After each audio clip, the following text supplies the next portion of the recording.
Banyak hal-hal yang mereka bikin, saudara. Mereka bikin tujuannya ingin menghambat dakwah kita. Tapi itu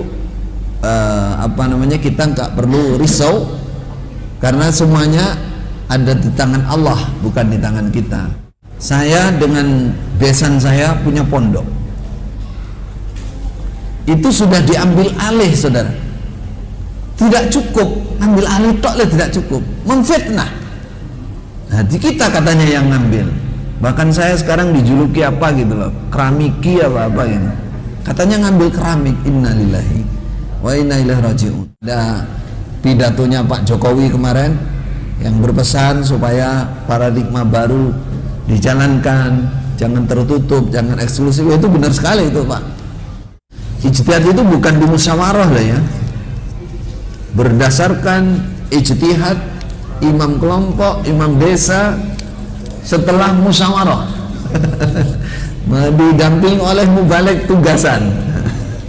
Bukan, ijtihad itu adalah kebijakan seorang alim berdasarkan ilmu, nah, yang sudah sampai ke level ijtihad ya. Nah,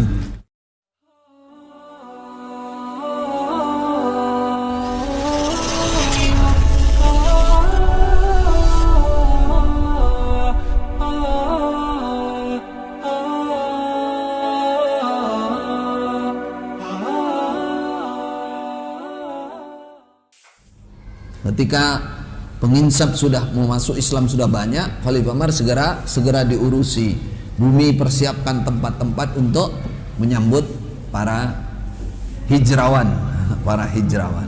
Insyaallah biiznillah kita husnudzan kepada Allah, mudah-mudahan Allah terus membuka hati yang tertutup ya dengan dakwah kita. Kita sampaikan kebenaran dengan ikhlas, dengan niat karena Allah. Wa makaru wa makarallah. Banyak hal-hal yang mereka bikin, saudara. Mereka bikin tujuannya ingin menghambat dakwah kita. Tapi itu kita nggak perlu risau, karena semuanya ada di tangan Allah, bukan di tangan kita. Ya, contohnya apa? Saya dengan besan saya punya pondok, itu sudah diambil alih, saudara. Tidak cukup, ambil alih tidak cukup, memfitnah. Nah, di kita katanya yang ngambil. Bahkan saya sekarang dijuluki apa gitu loh, keramiki apa gitu. Katanya ngambil keramik. Innalillahi wa inna ilaihi raji'un. Jadi tidak cukup mereka hanya ngambil alih, tapi juga membuat berita-berita bohong, maksudnya untuk menjauhkan kita. Nah, kita doa saja kepada Allah, jangan terpancing. Ya, kita terus berdakwah. Kita ikhlas. Alhamdulillah, ini di Jakarta di mana-mana tempat tokoh-tokoh orang yang mulai berpikir, termasuk karena ada pidatonya Pak Jokowi kemarin yang berpesan supaya paradigma baru dijalankan, jangan tertutup, jangan eksklusif. Itu benar sekali itu Pak Jokowi menjelaskan. Ini banyak tokoh-tokoh yang mulai sadar dan menanyakan. Alhamdulillah. Harapan kita bukan benci, dendam kepada siapapun, membubarkan siapapun, tidak. Yang ingin kita sampaikan adalah pemahaman-pemahaman yang salah menurut Al-Quran dan hadis. Hentikanlah, berhenti. Nanti insya Allah dalam ridha Allah, dalam pertolongan Allah semua. Taib, jazakumullah khaira, barakallahu fina fikum. Sudah tidak terasa ternyata 1 jam lewat.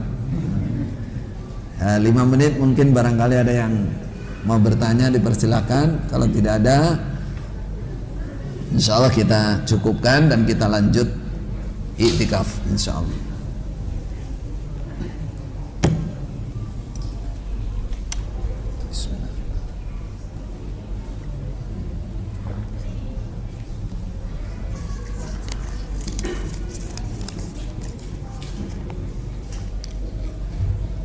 Ada doa yang berbunyi Allahumma anqulna wal muslimin minal fatrati ilal ijtihad. Apa sebab fatrah dan solusinya, dan bagaimana agar memiliki hikmah yang kuat. dan bisakah meraih hikmah secepat mungkin. Fatrah makna aslinya kan telat, maknanya terlambat atau kosong. Kosong itu ya tidak mampu berijtihad, mengambil kebijakan, dan kosong dari hikmah. Hikmah itu yu'til hikmata man yasha wa man yu'tal hikmata faqad utiya khairan katsira. Hikmah itu kalau untuk Rasulullah itu sunnah beliau, ilham beliau yang sekarang tercatat di dalam sunnah hadis, namanya hikmah. Kalau perorangan itu disebut dengan istilah hikmah allati tasdur min sadril ulama. Hikmah-hikmah yang keluar dari dada para ulama. Tentunya hikmah itu sumbernya adalah ilmu. Jadi kalau orang ada ilham yang benar, itu namanya ilham, namanya rusdi, ilham rusdi, bukan hikmah. Hikmah itu keluar dari ilmu, berarti yang harus dikuatkan itu adalah ilmunya. Kalau ingin memiliki hikmah dan ingin hikmah yang kuat, ibaratnya itu hikmah itu air yang mengalir deras. Nah, maka yang disuburkan adalah sumbernya. Sumbernya adalah ilmu. Bagaimana ilmu yang kuat? Ilmu yang kuat itu dihafalkan, dipahami. Hafal paham. Maka nanti di situ akan muncul hikmah. Itu usahanya. Karena itu modal utamanya. Hikmah. Yang kedua pasti berdoa. Nah, bahwa ilmu itu jangankan kita, Rasulullah disuruh, diperintah oleh Allah, wa qur rabbi zidni ilma. Katakan Muhammad, Rabbi zidni, tambahlah aku ilmu. Artinya bahwa tambahan ilmu yang bisa mendatangkan hikmah itu juga bukan semata-mata karena banyaknya maklumat. Maklumat itu hafalan, tapi di situ yu'til hikmata man yasha. Banyak orang hafal. Saya diceritai oleh guru-guru kami di Masjidil Haram. Ada orang itu baca sejarah tarikh itu hafal semua. Namanya, tanggalnya. Suruh hafalkan Quran nggak bisa, nggak mampu dia, nggak bisa. Itu berarti terhalang. Dia hanya, ya memang hafal sejarah bagus, sejarah Islam pokoknya bagus.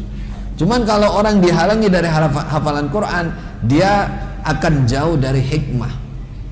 Karena Al-Quran itu adalah sumber dari hikmah. Ini kalau menginginkan hikmah, pasti sumbernya harus disuburkan. Lalu berdoa, karena hikmah itu tidak semata-mata datang dari hafalan saja, tapi itu adalah pemberian khusus dari Allah. Saya kira ini baik, namanya minal fatrah ilal hikmah. Kadang lengkapnya kan minal bid'ati ilal sunnah, minas syirki ilal ikhlas, minad dhalalati ilal hidayah.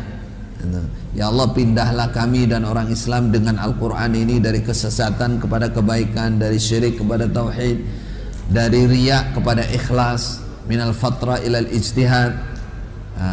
Bisa dari asalnya yang kosong, bingung, tidak bisa menentukan arah, tapi bisa memiliki ijtihad yang benar, keputusan yang benar. Ijtihad itu bukan di musyawarah lah ya. Berdasarkan ijtihad imam kelompok, imam desa setelah musyawarah didamping oleh mubalik tugasan.